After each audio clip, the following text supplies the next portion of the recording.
There are a number of vehicles to be seen around Ballinabricky.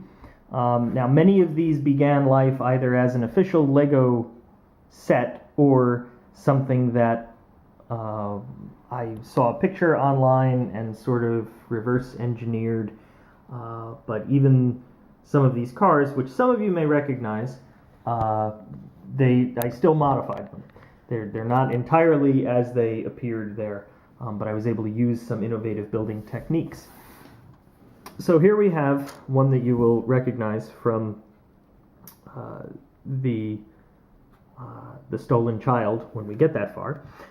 This is a 1916 Bristol F2 fighter, and now some of these planes were outfitted with a turret, so in this case this can be removed and there's a second seat in there, but for right now it's just being used for cargo, some of the supplies that James Joyce is going to have to use for that. And yes, I know that the Irish Air insignia is actually round, but that can't be replicated with Legos, and this can. So this is largely based on an official Lego set, although I changed the color scheme and modified the plane in a few other ways. But that's the Bristol fighter there. And here we have a 1927 Mercedes-Benz Model S. Now, this was one that I found online, a picture that looked like this. I modified it in a few different ways to kind of bring it in line with what the 27 Mercedes Model S would be, but it required this particular model required very little modification.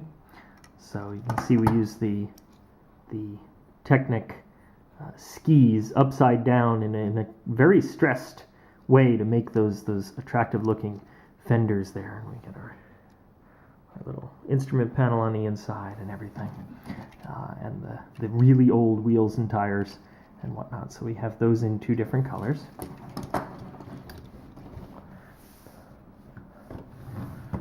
And then here we have a 1928 Chrysler 72 Roadster Special Edition, because this one was modified to have a trunk. And so we actually have a working trunk there. This is one of the earliest cars that I made, and then I since heavily modified the design that I had to bring it more in line with that particular Chrysler. This here is a 1924 Bugatti Type 35. Again, saw a photo very similar to this online, but one of the things that I like to do with any of the models that I make, including the vehicles, is that my personal requirement is that they be playable.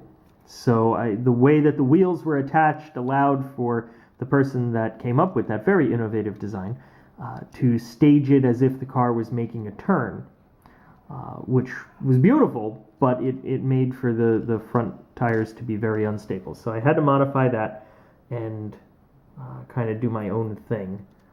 But I do very much love the way that this one came out. And then this was a design of my own, my favorite car, the 1929 Duesenberg Model J convertible coupe. And I have one in white and one in green. Well, it's actually green and teal. These skis are hard enough to get my hands on. I didn't feel comfortable painting them. I would love to if they made these things in black or just in some of these other fairly standard colors like the blue, but they don't. They don't. They tend not to make the skis in the same color as the wheel well, other than white and yellow. So they don't make a teal wheel well. I did have to paint that, but so we've got the white, we've got the green, and with these guys, there is a rumble seat that will accommodate one passenger. A modification that I made was to shave off the pegs on this portion of the wheel well. my design would absolutely work if I left them there. I didn't have to shave them off. It just makes it easier to get this off for the scenes that I need to do that. I found that if I left them on, the lid to this would fit a little too snugly, and the car would break when I would try to take it apart. So for my own ease of use, I just shaved them down. So I know a lot of people don't like to modify the Legos. I don't like it, but I'll do it, so deal with it. All right. The train also is largely based on a set, but there was some modification. This locomotive is not exactly the way that it appeared in the set, and I have outfitted it to use a second motor. The headlight lights up. We got a little smoke happening there. The flagman and the engineer are also based on Quiet Man characters. I don't remember how much modification was necessarily done on that. These cars, the passenger cars, are pretty much the way that they appear in the set on the outside, although when I raised the platform I had to kind of build in steps so that the edge of the train would match up with the edge of the platform.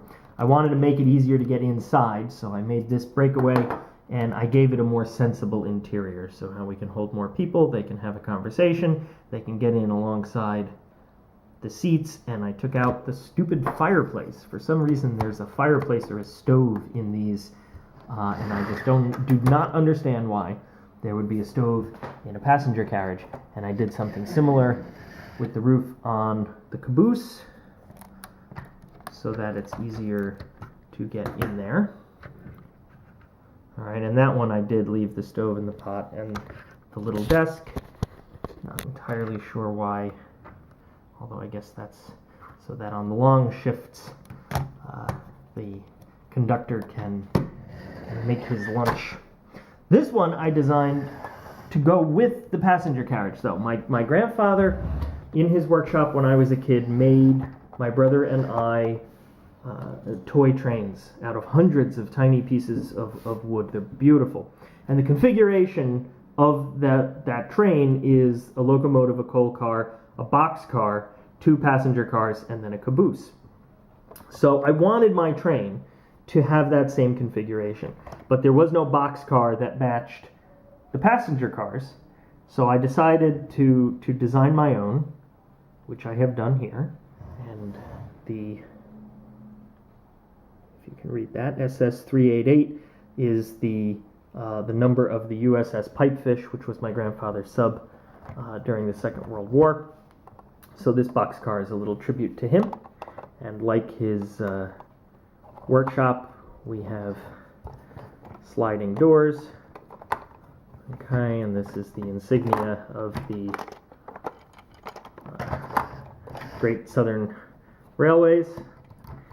And we need to be able to get in there too, just in case something gets jammed up in those doors. And so the roof comes off of that as well. And so those are the vehicles that one will find around Ballinabricky.